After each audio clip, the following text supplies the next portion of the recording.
కర్నూలు జిల్లా సి బెల్లగల్ మండలం సంగాల గ్రామంలోని సుస్థిర వ్యవసాయ కేంద్రం ఆధ్వర్యంలో చిట్టి ముత్యాలు వరి పొంగడాలు సాగు చేసిన రైతు శంకర్ ప్రత్యేకమైన విజయాన్ని సాధించారు. 35 సెంట్ల భూమిలో సాగు చేసిన వరి ద్వారా 8 క్వింటాలు ధాన్యం 5 క్వింటాల బియ్యం దిగుబడిగా లభించే అవకాశం ఉందని శంకర్ చెబుతున్నారు. ఎటువంటి రసాయన ఎరువులు లేకుండా ప్రకృతి పద్ధతిలో పశువుల మూత్రం, పేడ, వేప చెక్క, జీవామృతం వంటి సహజ పద్ధతుల ద్వారా పండించవచ్చని సూచించారు.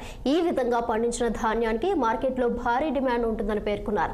అలాగే ఆయన కుటుంబం కోసం పండించిన ఈ ధాన్యం షుగర్, బీపీ, క్యాన్సర్ వంటి రోగాల నివారణకు ఎంతగానో ఉపయోగపడతాయని తెలిపారు. ప్రతి ఒక్కరూ ఈ విధంగా వ్యవసాయం చేస్తే సమాజంలో అందరికీ ఆరోగ్యకరమైన ఆహారం అందించవచ్చని శంకర్ వెల్లడించారు.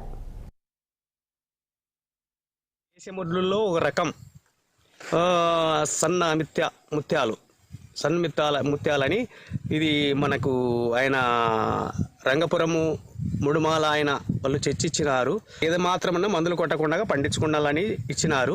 దాన్ని నారబోసుకొని మేము నాటేసుకొని దీన్ని పంట పండించుకున్నాము.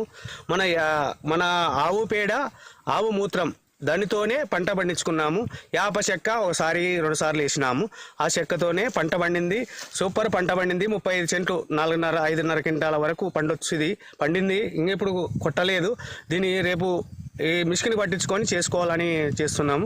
అది అందరూ ఏ రైతైనా కానీ గ్రామంలో కానీ పండించుకొని దీన్ని ఏ రోగం రానట్టు, ఈ అన్నం తింటే రోగం లేదు, దీన్ని అందరూ పండించుకొని దీన్ని ఆరోగ్యంగా ఉండాలని మేము కోరుకుంటూ ఉన్నాం. గ్రామంలో హుల్తి శంకర్ అనే రైతు 35 సెంట్ల పొలంలో చిట్టి ముత్యాలనే రకాన్ని పశువుల ఎరువులతో, పశువుల ఆవు మూత్రంతో స్ప్రే చేయబడి దిగుబడి 5.5 క్వింటం దాకా పండించినాడు.